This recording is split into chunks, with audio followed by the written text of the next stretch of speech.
guys, we're live. We got Olivia James with us.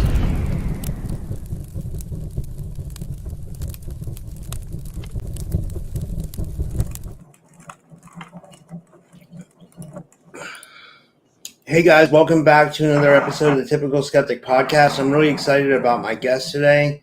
I have with me the amazing Olivia James. I really look up to her for what she's done in our community. She's the author of Gray Mouse, Sex, Space, and Mind Control, and she's also the author of Gray Mouse Purgatory. She's a SSP whistleblower, Mars survivor, and she was the first to expose Project Oblivion within the disclosure community.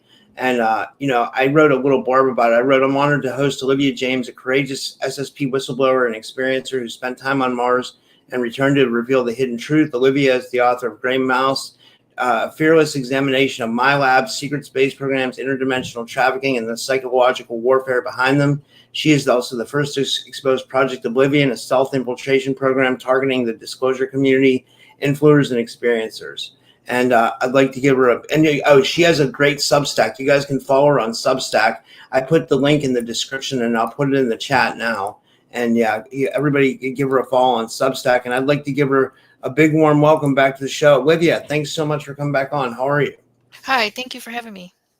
Yeah, it's so good to see you. It's been a while, Yeah. Yeah. So where did you want to start? Did you want to maybe start off with like what you see going on with Project Oblivion? Sure. So I know when I first started talking about Project Oblivion, and it's a work in process for me. I have to use my abilities in order to get information for this. So, and I do want to make my disclaimer that anything I say about anything is based on my personal experiences, my personal belief systems, and things like that. No one has to agree with anything I say. They have the right to have their own opinion and do their own research on whatever they want.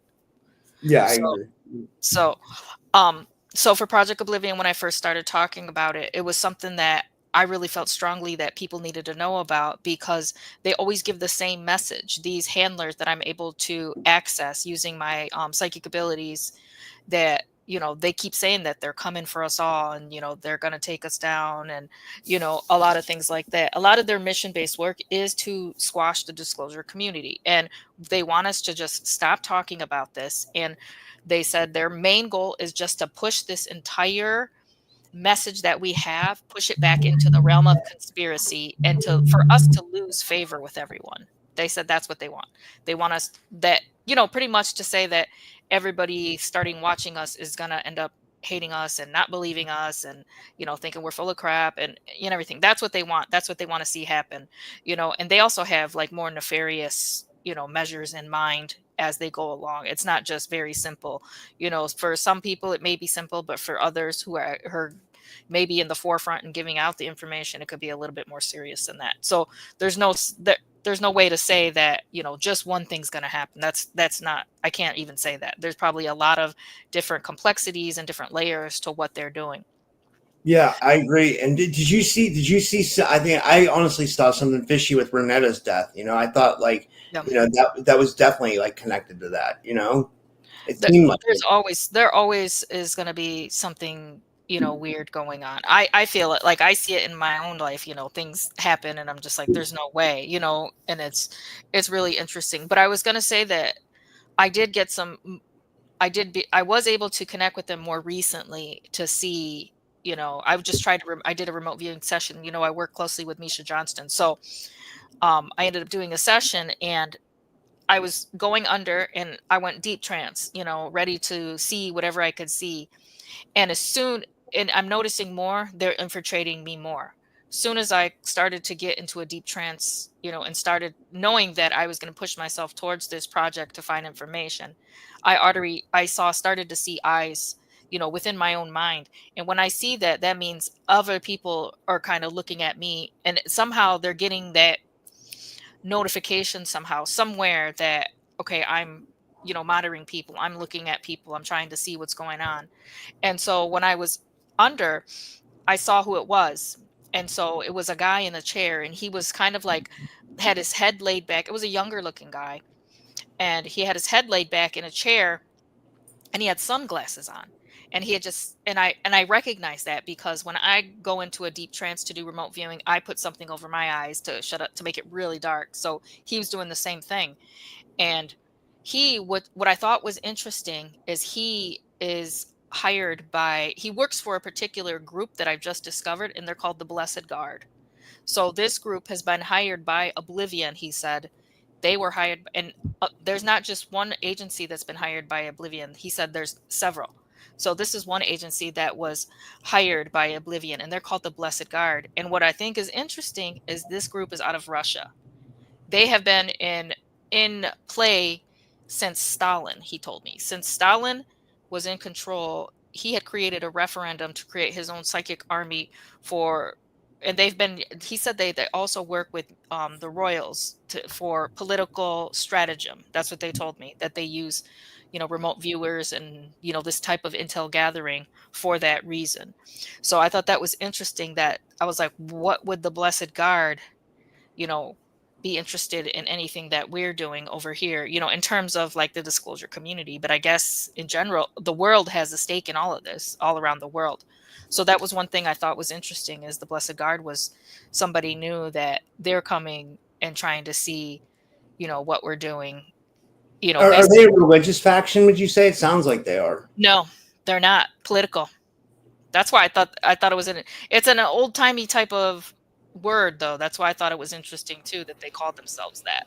But like I said, they've been in play for a really long time, since Stalin was around. That's who had brought it around. Wow. They're a military group, and supposedly, I don't really know what the Phoenix Project is, but this person said that they're kind of like similar to that, like an offshoot. And he had a couple of very unique techniques where he could push like a series of numbers in my mind. He called it something like in order to kind of unfocus me, so I could see that he was trying to unfocus my thoughts by putting, series of numbers and things like that.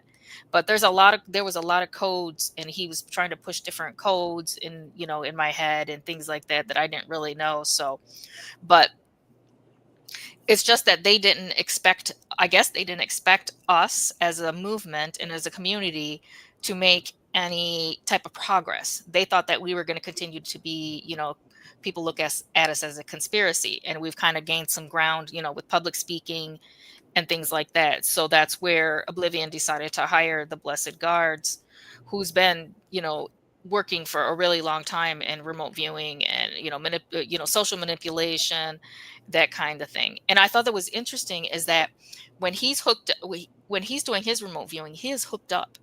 And the machine that he's using, it's really interesting. There's a new type of technology when they hook him up to it. If he sees something in his head, that machine will make a transcript of it. I thought that was really cool. And they call it the stream.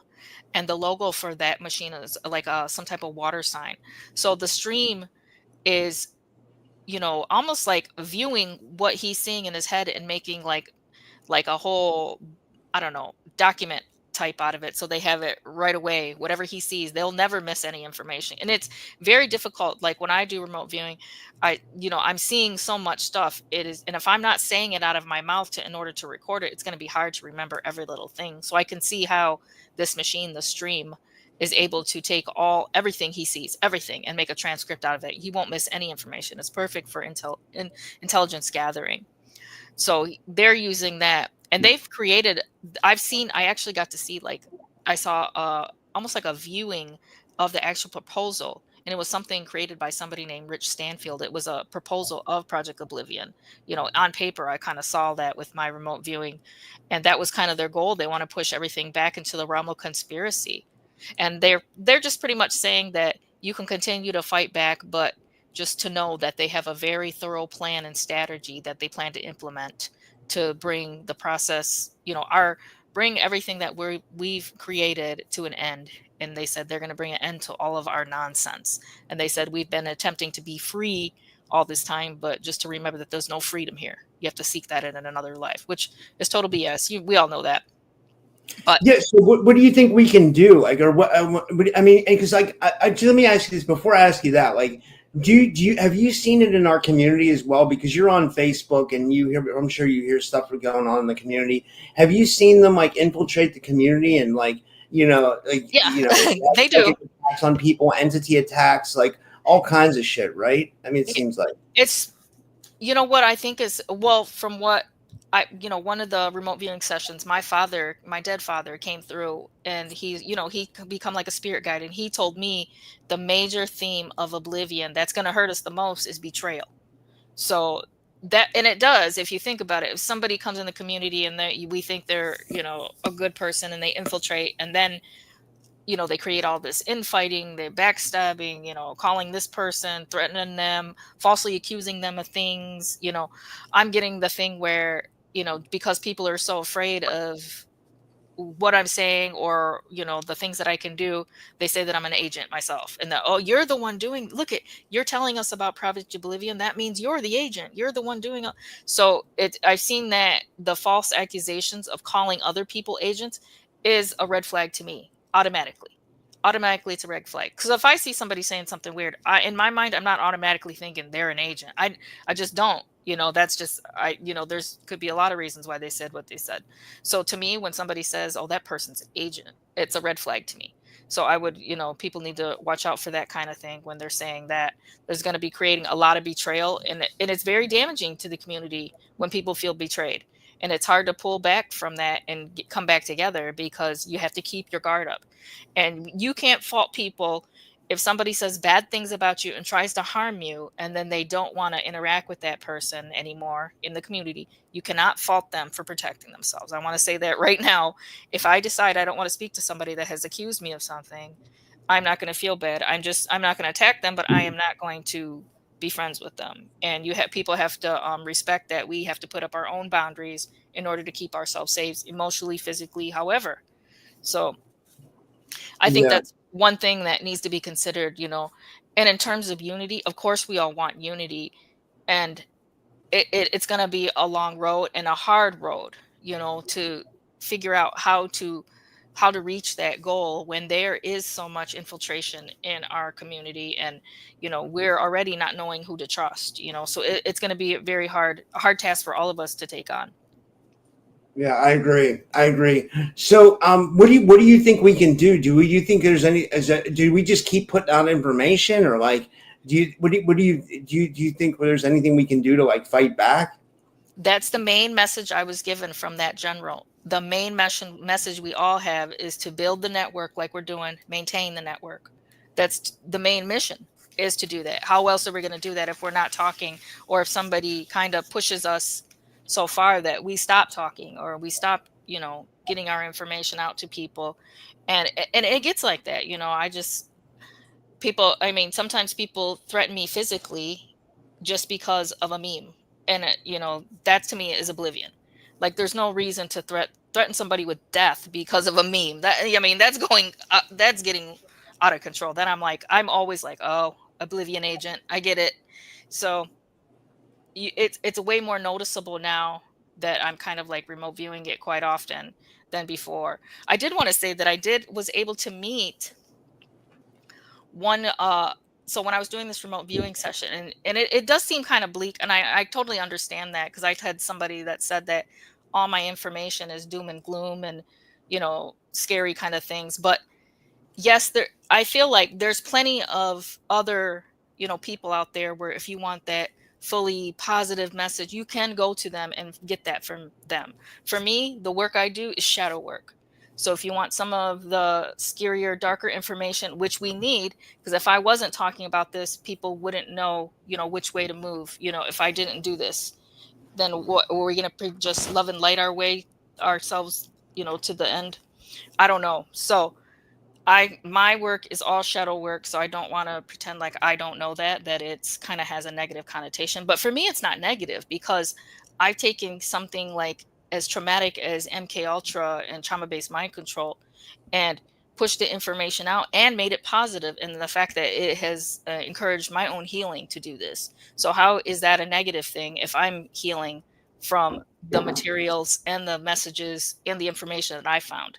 It's all been healing for me. So that's somebody else's perspective and perception of what they're seeing. they're, they're assuming, they're making assumptions about something. I'm not, just because I said something dark, a dark information doesn't mean I feel that it's a dark. It's been nothing but healing to me and given me lots of freedom. So Yeah, it's a perspective base. It's definitely perspective based, in my opinion. yeah, and I kind of say we need people like you because, especially right now, like, because a lot of people are coming into their memories, right? Like they might start off in like the love and light community, but then they might see like one of my videos or something like that, and they're like, wait a minute, like, and then they start having memories, and then it triggers something, and then they're like, wait a minute, I think I was exposed to something, and then all of a sudden they remember maybe they were a part of the talented and gifted program when they were a kid, and something was weird with that, and then it triggers stuff. So then they eventually come across our information, and that's why I feel like it's much needed because you're helping people, get their memories back, and I think we're going to see a lot of that, at least now. Would you agree with that? Yeah, and I actually was told by that I was given messages by, the spirit world that there's a place for everyone in disclosure. So it doesn't matter what type of message you have, what experience you had, there's a place for it everywhere. If we're trying to get full disclosure, then that's, fully needed for everything to be put out there, everything, whether it's good or bad.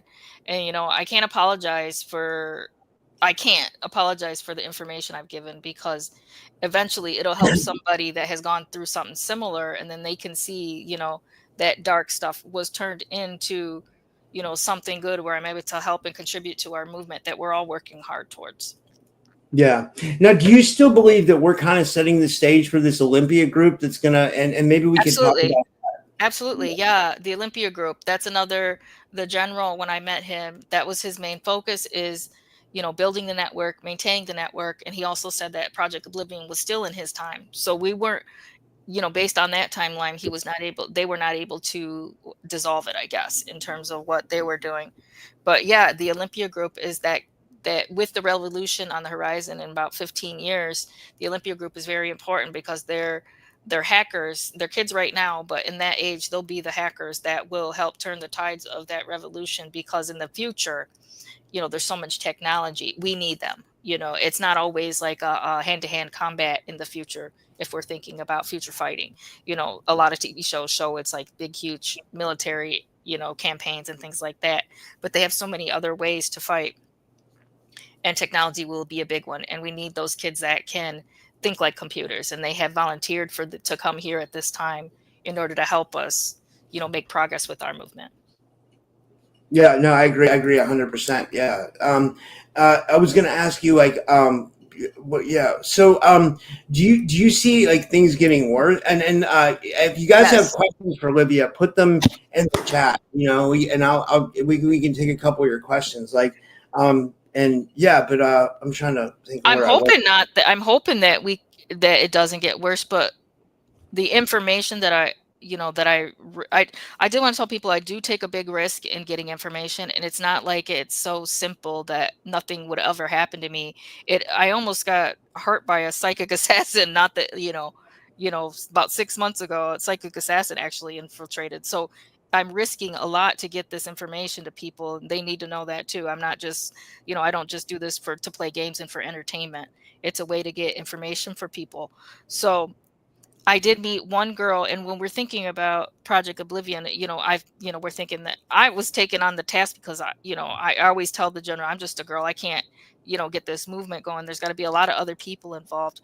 But I met one girl in my remote viewing session. Her name was Eden, and she kind of has like a really round face. And she actually works for Oblivion, but she's a double agent.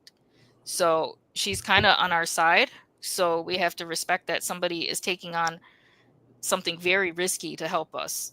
And what she said, that she's gathering information right now for us, and that she's going to store it in her mind like a vault.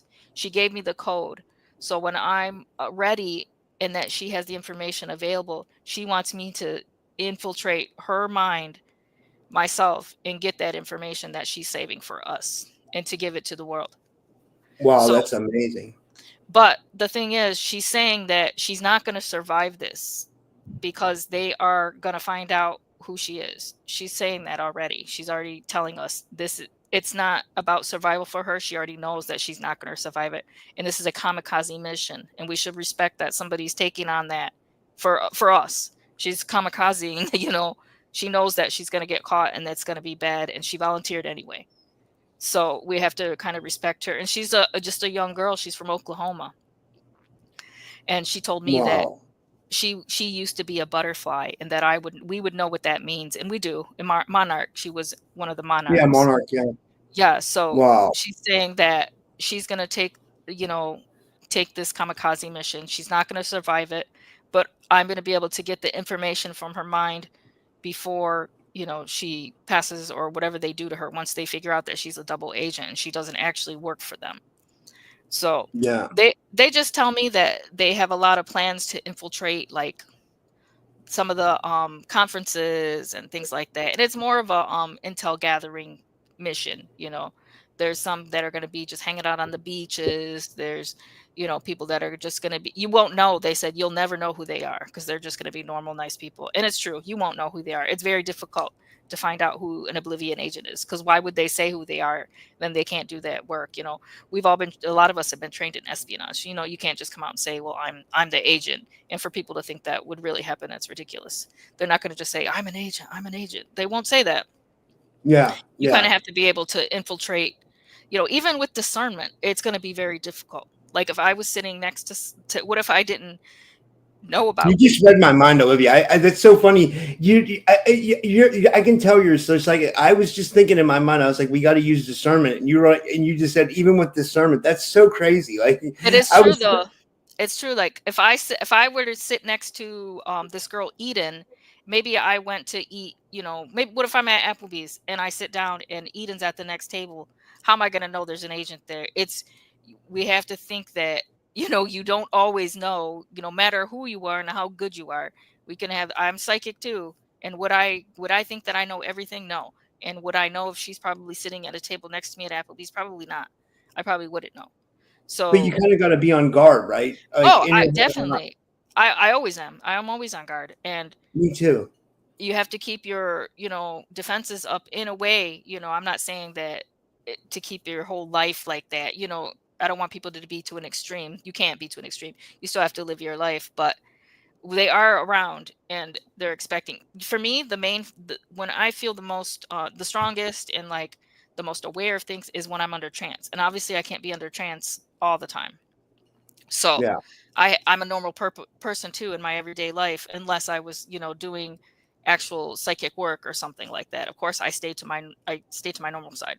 So, it's very difficult to keep your defenses up 24 hours a day, because we all live in the world. That's why this espionage has made so much headway. That's why they use it in all these different agencies, is because it works. You are able to Yeah. infiltrate and gather information and use that information against people. Super easy. Do you see them, like, invading the communities with fake whistleblowers? I wasn't told that. I wasn't told that there would be fake whistleblowers. I wasn't told that information. But Okay. I mean, there could be. I mean, I don't want to speculate too much unless I have the direct information and the direct intelligence, but I wasn't told that there was something like that. But it's definitely not out of the ordinary for somebody to do something like that, or for them to use V2K, or for them to use a million different techniques to make somebody think something. And or to have people turn against us. We've had that. People just all of a sudden just turn against you because of what you said. Or I had people say that I just don't agree personally with what you say. They say that to me sometimes, and then say I'm the enemy because of what I say. Well, And what I was referring to is, like, the Corey Good stuff. I don't yeah, know if you followed that at all, but, like, he was like, I think he, somewhere along the line, he had real experiences, and then yeah, he got, caught up in some shit, and, like, somewhere it went astray, and, like, some people call him, like, a fake whistleblower, but I don't know I don't think he's completely yeah. fake. I think he had some real experiences. And I don't like to say too much that somebody is lying about their experiences, because even if I remote viewed it, I would still be like, who knows? I don't want to say too much, in terms of swaying somebody else's opinion of somebody. Everybody needs to make their own decision on whether they think his stories were real or not. I've never worked with them in any faction, so I wouldn't say that I know him. Yeah. I don't think he worked for Mars Defense Force though. I think he Yeah. was under a different faction, and that's another thing too, that not all of us know each other because we were in different factions and different ages and different time frames, and all of us were different. So just because somebody doesn't remember somebody else that really doesn't mean a lot. Like he says, if Corey said that he didn't remember a lot of us, well, of course you don't. We didn't even work in the same faction. Like, how would you even know who I was? You know what I mean? That it makes no sense. That makes no sense to me when they said, "Oh, I don't remember that person, so they're not real." You can't say that because different factions, different programs, different time frames, different ages, all kinds of different things. Different names. We all had different names and things. It would be very difficult. And I did have that. The Blessed Guard. They did ask me, like, how did you figure? They said that they asked me how I figured out how to get names of people. And I just told them it was random access. I didn't have a technique. And they just said, well, nicely done. Like, they were impressed that I was able to get names because they're a professional. They're a professional psychic army. They're not just some girl, you know, in her bed trying to get information for people. So it was really interesting to have them say, "Oh, nice. Like, how'd you figure out how to do that kind of thing?" So Yeah. they're doing a lot of different things for Project Oblivion. They're hiring a lot of different people that, there's different sides to it. There's stuff going on behind the scenes that we'll probably never know. None of us, no matter how far you can see with your remote viewing or anything, there's probably a lot that's going on that we will never be able to know about. Yeah, I agree. I wanted to ask you a little bit about you. You're still working with Misha. Like, what kind of Yeah. stuff have you been uncovering? Has it been more like this stuff, or have you been getting into other stuff as well? Mostly, I well, I hardly ever get any love. I don't get a lot of love and light information unless I go after it. And of course, I can do that. So I don't want people to think that it's all, like they said, doomy and gloomy with me. But I can get the love and light information. It's just, and that's more like I do that for myself, and I might put it in my books or something. But I don't really see people responding to that because they say it goes against their personal belief systems. And that's true. It's based on my personal experience and my personal belief systems. But I still think that it's good to kind of express some of the things that I found in terms of, spirituality and, other extraterrestrials and things like that. I love that kind of information, and I still will put it out. But I know people are kind of more focused on kind of like the intelligence gathering and, Project Oblivion and things like that. Well, that's what I was going to ask you. As far as like the ETs go, do they play into Project Oblivion, or do they are there positive factions on our side and then negative factions working with like Oblivion? Would you say? I haven't seen any aliens. This was all humans, in which Yeah, I think that's strange. But because, there's so much everybody's thinking, the good. I don't really follow, like, when people say good ETs and bad ETs. None of that even resonates with me at all. When people say that, I don't even get into it. I can't follow that because I've seen myself, like, how different and how much of a different perspective you can have if you're able to interact, especially when some of the aliens that people think are evil, and then I connect with them and remote view them, and it's completely different.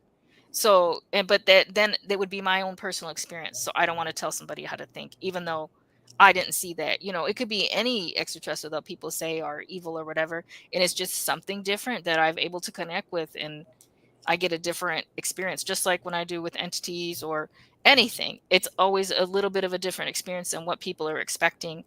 And they just have to make their own decisions on, what they believe. Because I don't want to tell somebody that they can't have their, religious beliefs or whatever, just because I've had a different experience. yeah, that's a good point. And then have you uncovered any more information on like your time on Mars? My time on Mars, I haven't gotten anything new, but to me it ties into Project Oblivion, because when I was on Mars, I got to see some of the inner workings because I worked for the company, the faction. I worked for the I was technically working for the man, and everybody, other people were kind of like on the outside. I wouldn't necessarily say it was officer work because I wasn't technically an officer, but I did have like a higher position, like a valued position based on, having that ability to, you know, almost like mind reading or telepathy, something like that. I call it energy reading, but a lot of it is based on like a mild telepathy and getting into people's heads. So they use that in order to just, place people in different jobs and things like that. But I thought it was interesting that they also, one of the tasks that they had me do when I was doing that corporate work is they wanted to make sure that I could kind of identify anybody that would go against the status quo, that would, not like if they gave an order and somebody was like, have a second thought, they don't want people like that. They want you, if they tell you to go kill somebody, they want you to do it like immediately with no questions asked. And that's what they're expecting. But even like our Earth military expects that. But so they wanted that. They didn't want anybody that would step out of line or have their own belief systems, have their own thoughts. They don't want that. So it kind of reminds me of Project Oblivion, how they don't want us talking, and they want you to maintain a certain perspective and, put that perspective out to the world. You know, I think they said that they're going to try to push us to, like, I don't know, they want it to be to where that we're going to start questioning ourselves. And I would encourage people, not, it's okay to question yourself, but they're trying to make you question your reality and trying to say that, oh yeah, this never happened to me. I don't know where this came from. That's bullshit. They're trying to make you question yourself and your own belief systems, to the point where you just give it all up, and, because you're afraid of what other people are going to say about you. And that can slow your healing right there. That'll take your whole healing process back a lot of years if you decide that to think like that, oh, it never happened to me. I'm just, somebody put this in my head, and that'll take your healing back a lot. You have to do something, you know, just identify what you need yourself instead of what other people are doing. I agree. Yeah, yeah. And then, a lot of the SSP narratives, people say they were in a 20 and back or 60 and back. Did you ever personally experience any form of like time manipulation or memory regression during your service? And if you did, like, how did that affect like your understanding of it? Yeah. And what I did was, it almost seemed very like disjointed and compartmentalized. Like it was, the way that I went, because of, they couldn't, some people were taken in as children and kept through the whole time. I was taken as a child, trained, and then they had like a hold off period, which I thought I haven't heard a lot of people say that. Like, I want to say it was like from 13 to 19. They didn't use me for work because I didn't look the part yet. Like I wasn't like physically mature enough to look the part for what they wanted to do. So that was weird. And then from 19 to 39 is when I did an off planet 20 and back. But even during that 20 and back, there was still times when I would do stuff on Earth. So it's really hard to say. And I don't want people to drive themselves crazy trying to get a linear time frame. I understand that it's very important in order to create some type of validity and verification in our community, is to have this linear timeline and have proof to back yourself. But you'll drive yourself crazy trying to get that. I do, like, trying to get a perfect timeline of, okay, I did this. It's just didn't happen like that for me. My entire story is kind of like broken up into pieces, in different parts and different time frames. And that's okay. That's how it came for me. And it's going to be different for everyone. So please don't drive yourself crazy trying to create that linear timeline if you can't, because there's so much manipulation and things going on behind the scenes when they actually take you into the programs. We might never know, depending how much information we can gather. Yeah. And I was going to say, in Gray Mouse, you talk about like deeply traumatic mind control protocols. Can you talk about that a little bit? Yeah. To me, the main mind control programming it started because I was so young when it happened, at 7 years old. And it was in this psychiatric hospital on the East Coast. And it's really strange because I was just, I try not to do this too much, but I was looking at pictures of it online because it's abandoned now. So people can go there and you can look at it. Or sometimes I see that they do ghost hunter videos there and things like that. And that creeps me out. Can you imagine, these ghost hunters going to a place where they had this like extreme mind control program at? Extreme NK ultra of children, and they're, searching for ghosts there. Who knows what kind of energy is there, based on what they did. And when I was in the program, it was only 2 of us. So who knows what they did after that? I have no idea. They could have had huge programs after that, But the first time it was only two of us. And I think it was kind of like, I don't want to say it, like maybe a pilot program or something for that particular psychiatrist in that area. I'm not quite sure. It seemed like they were experimenting. That's why I say that, because it seemed like they didn't know everything that could be involved with mind control and MK Ultra. That's what it seemed like. They were almost experimenting and not just like, implementing a protocol.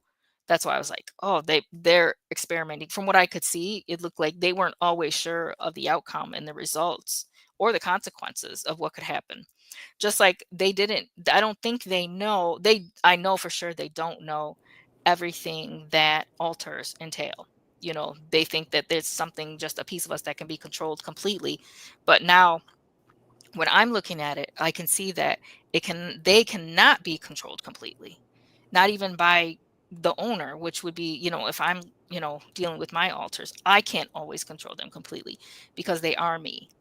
It's just a different part of myself. I guess sometimes I used to think that they were separate from myself, and now I know they are pieces of me and things that were created by my own body, mind, soul, in order to create, protection and, something to build the wall for myself. And of course, these programmers had a hand in that and able to, you utilize, extreme trauma in order to create that, but they're me. And, sometimes they battle for a little bit of control. It was, I think, last year. I really don't have a lot of problems with them anymore, but only if there's a threat in my environment and they might try to take over, which they're all asleep, but they linger. And I can feel them sometimes. If I accidentally see something that may have been a code, I'll automatically dissociate, and that could be, and that's can be embarrassing because I could be in like a professional position or something. And if I, happen to see like one time it happened like with a microphone, not a microphone, but a microwave, it had like these red numbers, and I started to dissociate just by seeing, the red numbers. Something, is kind of about something happened with the red numbers. And I know that because now I could see that's something that just came to me right now. It's something to do with seeing red numbers. So I must have saw red numbers somewhere, in MK Ultra or during that mind control programming as a child. I must have saw something with red numbers because it kind of hits me every time when I see red numbers. Yeah, it's so interesting. Like, and do you feel like your alters were based off of clones they had made of you, or just like different aspects of yourself that were like assassins and stuff like that? The To me, the alters that I have, they were little pieces that created their own little worlds inside me, and they live their own lives, and they want to, a lot of it was for protection. Like the gray mouse alter, definitely she is always anxious, she's always on edge, and she is always about survival. When they get to that point of survival, that's when they can sometimes be uncontrollable because that's their job. Their job is to keep me alive. Their job, whoever they're, inside of, they're trying to keep you alive. So sometimes if they take over and you can't get back in front, they feel a threat in the immediate environment. That's what happens to me. Like if there's some type of threat in my life, uh automatically one of my alters will come somehow try to contact me, either through daily life, through a dream, something, and you always know it's them. You always, like I always do, like I always, and then I'm on guard. Like if I see them in a dream and they come to me, I'm like, okay, something's wrong. I make sure I check, the locks in all my house. I, check all the, everything. I check maybe there's no fire, the fire alarm, smoke alarms, everything, because they're trying to tell me, keep an eye out. There's something wrong. You got to keep your eyes open. So that's something to think about. People think that the alters are trying to kill you. I've never had them try to kill me. It seemed like they would. And of course, I remember that because I was always terrified of my survival alter. I was terrified because she would try to like hold me down, and it almost felt like she was choking me because she was trying to take control. But also, she's my main survival alter. She has been pushed so far into her most base self that the only thing she thinks of is survival. And to some people that might look as like evil, like she's an evil entity or something, but she has pushed away her humanity to keep me alive. So that's why I don't consider her an evil part of me. She seems dark, but I totally get why she was like that. She was created as a child, and that's why she looks like a child still, because she was created in that um time frame and that place in the playroom at the psychiatric hospital where they were torturing us. That's so interesting. And I was going to ask you this. I don't know if I've asked you. So, do you feel like there's anybody? Is there anybody in the community that you've been able to kind of link with or bond with that, like, you can kind of cross reference your story to where, like, you can see like they had something like similar to you or anything like that? Like, would you say maybe Penny Bradley or? Oh, she's great. She has great information. Me and Misha, we get a lot of great information. Hopefully, Misha will talk about it. I was able to get a lot of information for her, and it was mind blowing to me. To see her in different positions and doing different things. I like doing that actually. I like to see where people. I've had a couple of times where I saw somebody in their past life, and it would be like a tiny little woman thinking they're just we think that we're stuck in this body. And then when I saw her past life, she was a Roman general and she had her foot on somebody's neck.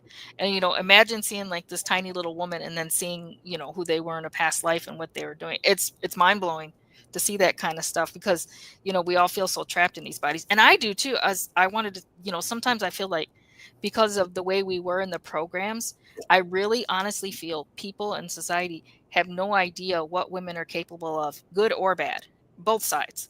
They don't know how far we were, because we're seen as a certain, very feminine, petite, not being able, weaker, not, but the things that we do in the programs that can never be described as weak, the things that they made us do, the things that they trained us for, how can people describe that as weak? I've seen them do some of the craziest things, women, so I think people have no idea about women really, and sometimes we don't even, like, I still feel weird when I'm supposed to be a weak little woman here, and then I saw some of the things I was able to do in the programs, but now I have to act like I'm just a weak little woman. So it's very conflicting for us. We have to act a certain way to fit in and to be seen, just as normal people. We have to do that. But the fact that we were able to do, like, I used to do giant military, espionage missions. Some of the people I know used to do military missions. Look at Penny. She was a pilot for, it's just very strange to be able to do those things and then come back here and have to act a different way in order to be normal. Yeah, I agree with you. That's so interesting. Like, and then I wanted to ask you about like, transition a little bit into the new book, which is Gray Mouse Purgatory. Yeah. And now Gray Mouse Purgatory picks up in like different spiritual dimensions. Can you share a story or a moment from Purgatory that kind of challenged your readers' perceptions, or maybe your perceptions about consciousness in the afterlife? Yeah, I do want to talk about it. I don't want to, my disclaimer is, this is my personal experience.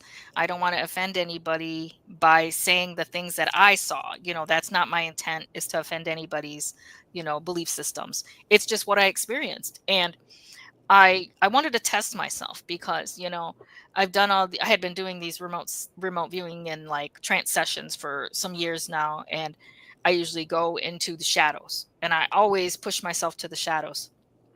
And I wanted to just test myself. People think that that maybe that was all I was, and I didn't. And I was like, I can do more than that. And I pushed myself to see, I wanted to embody like Jesus and his mother Mary, to see what they would say. It was just so interesting. It was, and I grew up in the church when I was a kid, and then now I consider myself more spiritual. I don't necessarily consider myself religious. I follow more of like a spiritual belief system, based on my own, experiences. But is just the fact that he let me be inside his body, and he was inside mine, so we were able to connect, and I was able to see and feel what he was feeling when he was crucified.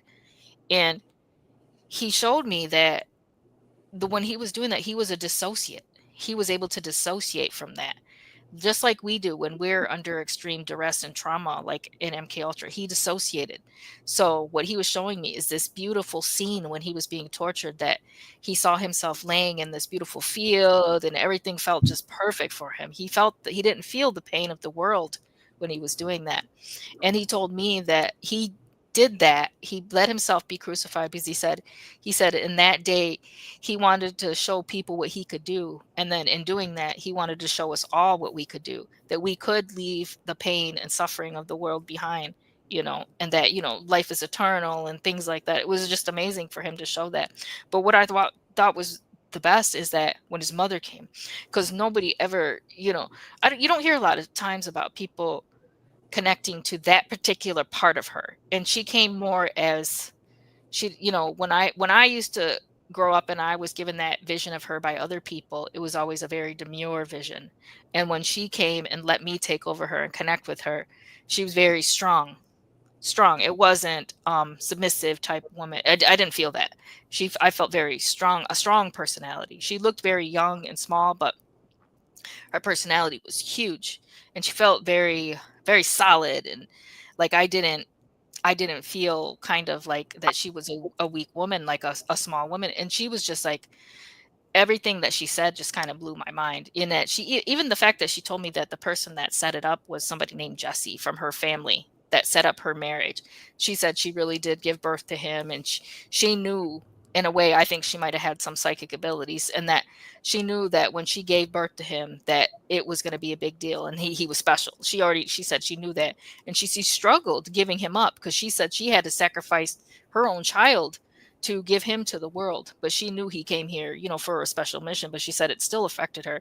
She said it affected her when he was on the cross, and she said she couldn't walk around. The people had to, help carry her. And it was just, she said anybody would be like that. She's like, I'm a mother. She's like, anybody, if you saw your child like that, anybody would be the same way I was. And it's true, if that was my child, I'd be the same way. And that people didn't really look at her like that. And they have kind of pushed her. She's felt like that the world is objectifying her. Like they push her into something to be worshipped, like a statue. And she's like, I'm so much more than that. And she's like, you all are just more than what we have thought we were. She said she sees it now, that it's so much different than what we all thought. And that she was just so strong. And that she said that for people to call on her more often in the future, because she said, she said that this is the coolest statement, that she said that she didn't just give birth to him. She said she gave birth to like an era. She said she birthed the Christian era. And she said, do you know how big that is? That I literally birthed an era, an entire era for people to, change their ideas and thoughts about things. And she said that was the biggest thing she did, not just giving birth to him, but to giving birth to an era. Wow, that's fascinating. And then, yeah, it's so cool. It was the coolest. And then, what was really mind blowing is that when Lucifer came, and the name automatically, strikes people a certain way, always. And I knew that, but I'm never afraid when I'm under trance, because it's my highest self. I'm not afraid of anything. So I'm like, bring him. I want to talk to him. Let's see what he's got to say. And it was so different, because Jesus was like, that's my brother. And even Lucifer said, yeah, I know what you all think about me, but he said, I make sacrifices like my brother for you. If you need a villain in your life, he said, I will be that. He said, I came here to make that sacrifice, and I can be that villain for you. If that's what you need to live your life, is to think that I'm the one doing everything to you. If you think every bad thing in the shadows is me, then that's fine. He said, I understand that you need that. But in reality, they were all saying it's not so much all these outside forces, it's internal. All of us humans are doing this to each other. And they do have a point, that we are causing a lot of the issues. There was no entities that kidnapped me for MK Ultra. There was no extraterrestrials that kidnapped me for MK Ultra. It was humans. It was humans that tortured me. It was the humans that experimented and did those things to me. So I understand what they were the message they were trying to give, is that we really do need to look internally at a lot of the things that are going on and how we've gotten to this state, because there's such a movement blaming it all on the outside forces. It's all ETs, it's all demons, it's all this, and it's all, but have we looked at like the internal? That's just what the message they were trying to give to me. And I took a lot from that. I did. It was very, it did resonate with me a lot, all the information that I was obtaining from them. yeah, but then at the same time, during you've actually communicated with entities on the dark side as well, right? Yeah. And what's really crazy about it is I can connect to different pieces, and at the deep down bottom of them is the same, which I think is trippy. It was the same feeling as when I was connected to Jesus. It was the same feeling as when I connected to his mother. Same feeling I connected with my father. They feel the same. They feel the same. Even with a mantid felt the same as a demon. A demon felt the same as a spirit. They felt the same as Jesus. They felt, then why would that be? That's what I always get in my head, like, and where I want to take it further. I need more, because once you tap into something like that, your life isn't normal now. And at the middle part of the session, Jesus and Lucifer led me in a prayer. So imagine, how can my life be normal and people expect me to be a normal person if Jesus and Lucifer just led me in a prayer? So it's, for me, I can't, and people might think that discredits my work or whatever, but I don't think that, because I'm not, and I want to stay authentic. So if I do get information, I present it exactly as I get it. I don't change it. I don't sugarcoat it, anything like that. I'm just going to give it out. And that's the way it has to be for me. That's going to be my, my new normal, is just providing the information as it is without putting anything behind it. Just, here it is. If you hate it, you hate it. That's just what they said. And that's how I kind of do it. Like, if they said something, that's just what they said. Yeah. And then I have so many more questions for you, but I'm trying to pick the best ones I have here. So let me see here. It was okay. Okay. So I'll ask you two more questions. Your healing and activism emerged after your father's passing in a flashback breakthrough in 2018. What was that turning point in the breakthrough, and how did it shape the mission behind, your disclosure efforts? So 2018 is when I really got huge chunks of information. Like, I remember the day too. It's really strange because I still remember I was cleaning something. I was sitting on the ground, and I just was sitting there, not doing anything out of the ordinary, and I got tons of information. I remembered the name of the facility I was at. I remembered the name of the woman at the facility. I remembered the little boy. I was all in one shot, just sitting there. And I got a huge flow of information about my service record, like my service number, that I was coded for re-entry, different information about the faction, just in a shot for no reason. And imagine if you're just sitting there and it just starts coming to you. I didn't know what to do with it. It was very interesting to have that happen to me. And then and I always felt like, when I first got that, I knew something was pushing me to go under trance. So I knew that was going to be where I would get a little bit of freedom and information, is trance. And I kept searching out different people, trying to find the right person to do like hypnosis. I had never done it before. I had never even thought of doing anything like that. I always had like a strange life, but I never knew that I could do this, what I'm able to do now. I had no idea that I could go that far. So I just was looking for the right person, to try to help me. And when I first did it, I didn't even know I could go under hypnosis. I didn't know I could trance out. And I went so deep. It was almost 5 hours long. And usually people don't do that. It's just, I was so deep under it, and there was so much information flowing. You don't want it to stop. Like, I was getting so deep where the Arcturians had, the very first time I was talking to Arcturians, and they were trying to give me information about what they saw, what they consider the beginning of the world, of Earth and of humanity. And they said that we had been almost like a third generation of like something called like Australopithecus. We were like third generation of that. And that they showed me an image of when souls were coming to Earth to fulfill those bodies.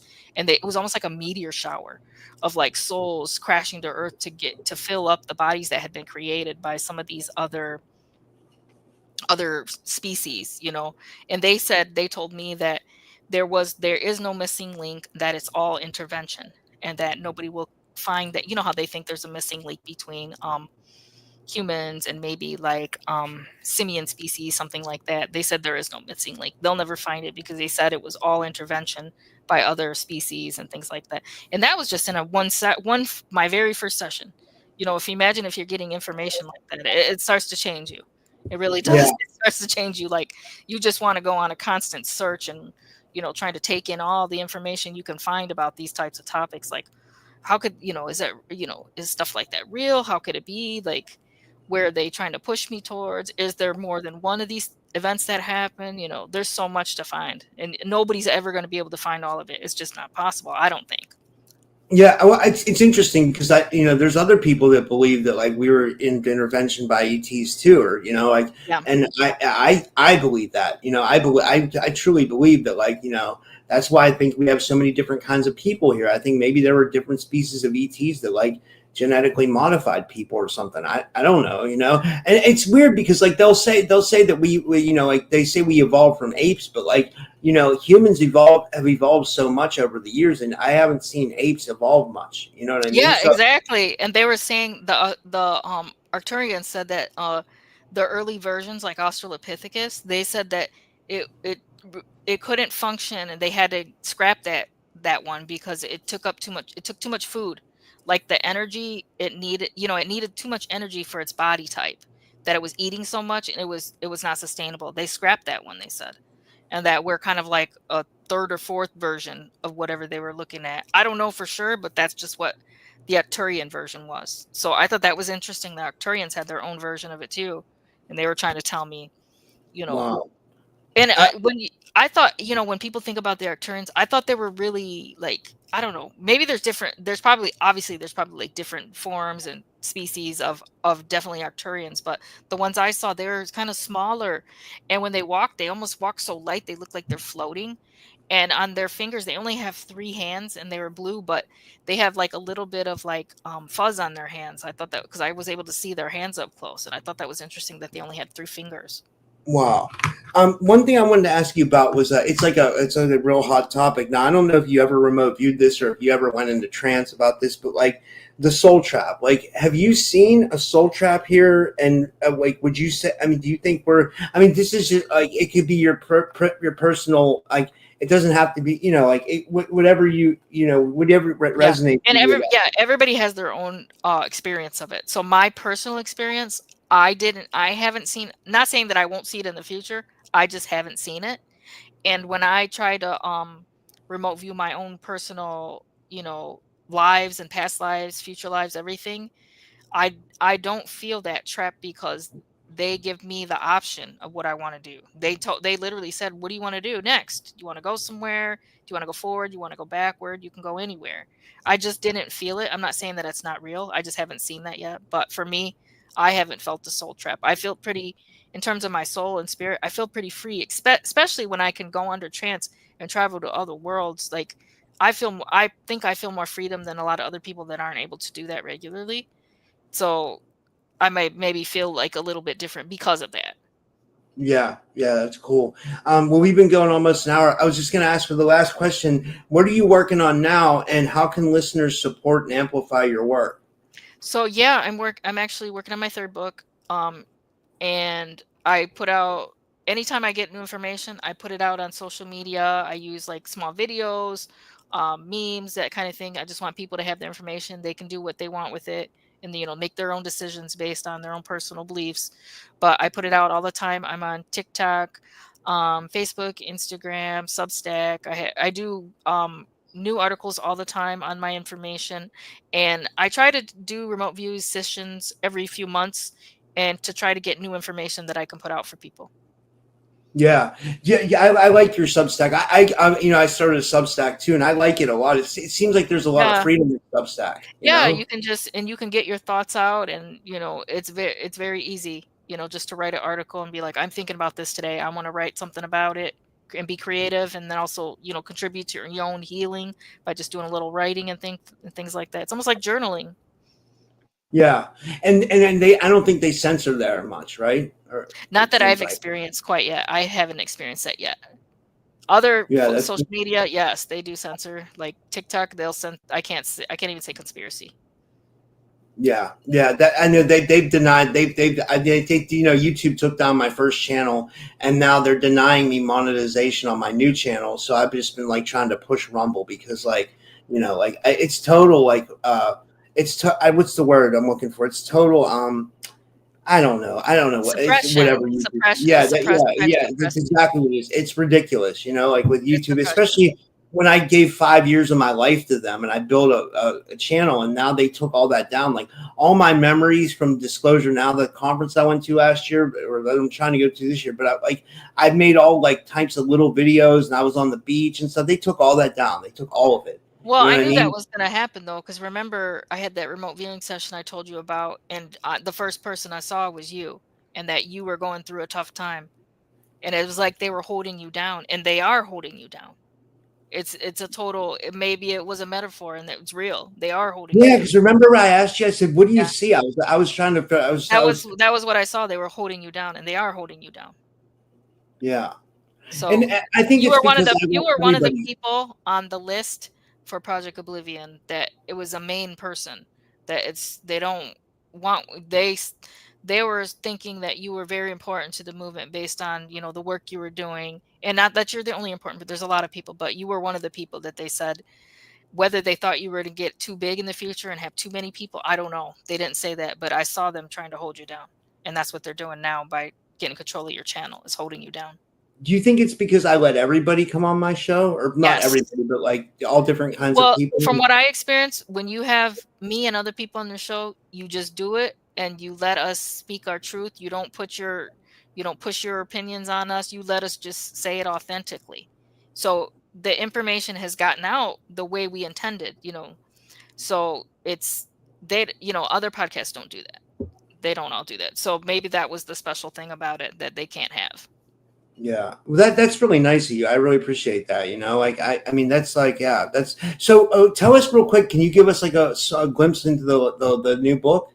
Yeah, it's a lot of I'm gonna put a lot of the things I did with remote viewing. So it's going to be a lot of like corruption that I'm kind of infiltrating into these little places, a lot of you know different counter remote viewing groups, so what I've discovered from them, and a lot of the different factions that are fighting behind the scenes, a lot of stuff about Project Oblivion and handlers I'm hoping to put in there. That's awesome. I can't wait for it, and I'll have you back on when you Okay, sounds great. yeah, that was awesome. Well, do you want to tell people how they can follow you? And thanks, Olivia. It's always good getting together with you. Oh wait, Yeah. we did have one more question. This is from Jason. He wants to know: Does Oblivion apply to mainstream ufology? Like, do you see it affecting like the whistleblowers in mainstream Yes. ufology, like the Lou Elizondos Yes. and people like They that? want they want it they want it all pushed back into conspiracy. They want it all. Wow. And there's so many different pieces to it. They said they want all of it pushed back into conspiracy. And it looks like they're almost getting us pushed back to conspiracy if we don't get ourselves together. Yeah. I think we need a network, and I know Yeah. Brian talked about building a network. I know Brian wants to build I'd like to build my own network too. If Brian doesn't do a network, I might build my own network because I think we need it because like someone needs to do something because like these platforms are like censoring. It's crazy, like it's Yeah, like, there's got to be I think there does. And that's what the general said. He said he tasked us, and somebody kind of commented on something that I said last week, what I thought that was interesting, because the general said that we're the white hats and that there are no other white hats out there. Because, for a while, when different things were coming out politically, everybody was like, the white hats, the white hats. He said there are no white hats, that there's nobody else coming for us, that there's no savior. No matter what we think, there's no political savior that's going to stop anything. It's just only going to be us. And he said, you guys are it. Pick up, kind of like pick up the torch and do what you can do kind of on your end. He said, otherwise there is no future for us. wow, that's amazing. Yeah. So everybody like listen to that and take it, like take it in. And yeah, this was awesome. I thought this was a great interview. Yeah, Do thank you you. want to tell people how they can follow you? And thanks, Olivia. Yeah, This was thanks. If I always put my email out on TikTok and all my different social medias in case somebody has direct questions, you can follow me on TikTok, Instagram, Twitter, Facebook, all of them, and Substack too. It's just under Olivia James. Yep, or the Gray Mouse. You can find me everywhere. Okay. And thank you so much. And until next time. And thanks, guys. And I'll be back tonight. I'll be live again at 7 p.m. Eastern. And thanks, everybody. And thanks, Olivia. Have a good night, Thank everyone. you.